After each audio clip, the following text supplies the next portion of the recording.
that's the other thing too that I want to talk a little bit about. Like there are so many, I don't want to say so many, but I do think there are some like major challenges or barriers to entry for individuals and couples who are really trying to figure out how to access fertility treatments or family building options. Like what are some of the challenges outside of financial that y'all have seen when people start this journey? Yeah, I mean, we talked about one, right, which is like access to the right information, right? Is like, is this the best path for me, I right? can't just ask ChatGPT anymore. I'm kidding. That's actually really interesting. I've never tried. Should I ask ChatGPT, is this the right time for me to have a child? I am intrigued what that spits out for you. One is just like this peak anxiety that we talked about of like people thinking that egg freezing or IVF is like the first stop on the journey, right? Whereas let's roll it back a little bit and understand what are the options, what are the various paths. Because there's organizations will have different things to win, right? If they can get you in the door in a clinic as the first stop. And that's fundamentally very different from what we believe is the right path to helping people start families. Like one of the things we look at is whenever possible, how many people come to Maven thinking that they need IVF, that we're actually able to help get pregnant naturally. Like that is a key metric that we look at. It's a pretty unusual metric in our space because we don't profit from. I was going to say, why would you want people to know that they you want people to think that they're struggling, so then they use the benefit and come to Maven, right? Well, not for us. Not for you. Not for you. Not for us. I think it's like, it certainly is. There's inherently built into the business models of many players in our industry to drive individuals to always expensive and often unnecessary treatment, right? And that's very different from our model. It's very focused on helping people achieve starting and growing their families with like as less intervention as possible, that it keeps them like healthy and safe, right? And so I think about that, number one. Two is if they do need to pursue treatment, and we work with individuals to understand if and when that is appropriate, keyword being like appropriate, there is a huge lack of access, right? There's just not enough supply for the volume of demand for services. And that's not just in the fertility and family building space. That's basically across the board. If you look at like OBGYN. I was going to say, yeah.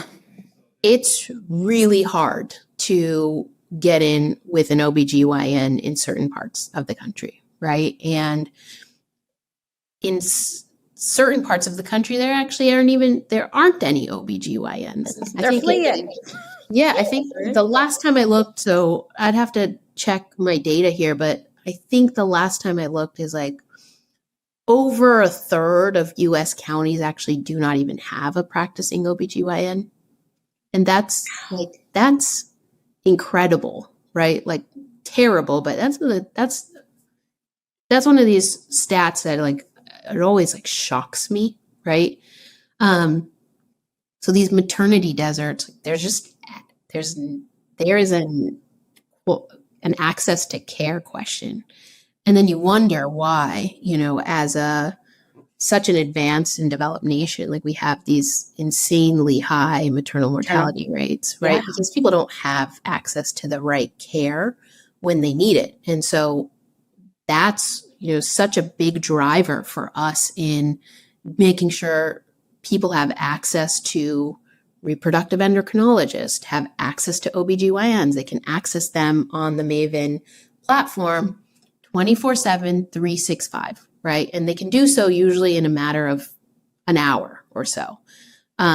Because most people like don't have access to that type of quality care all the time, right? But when you need care, and you need somebody who you can talk to that doesn't have skin in the game to drive you to do something one way or the other, right? You just want to make sure that you can meet people where they are, you can understand where they are in their stage of life and phase of life, but also just like their lifestyle, their lived experience, et cetera, and like point them to the best direction for them.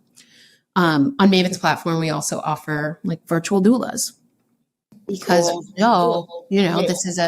this is also another one of these very hot topics among HR and benefits leaders is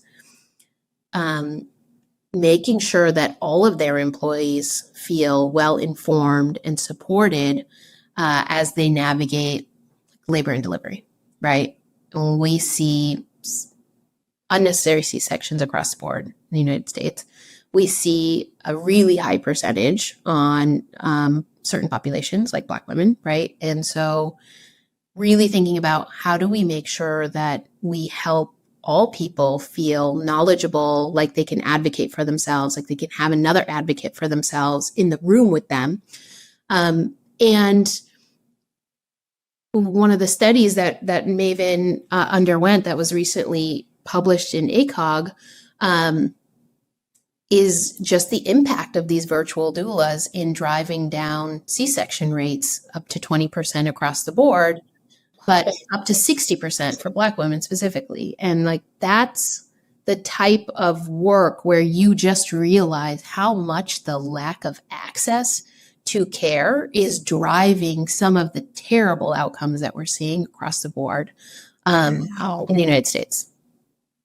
Wait, these stats are so good because I remember you all did this report and I was so excited to dive into it. Like, I'm such a data person. Data is my love language. And I'm also like, I'm wandering through this world with like my lived experience, like my bias to like the things I believe. So the more data I see about these things, the better I honestly feel about like my own beliefs, but also how to support employees. Yeah. Because just because I haven't made the choice yet to be a mother does not excuse me from having sympathy and care for the mothers in the workplace. And I think a lot of times people play the game of out of mind, out of sight, and that just shortchanges our employees so much. And the reason they are upset about how we care and treat them is because we don't spend time thinking about the experiences they're having.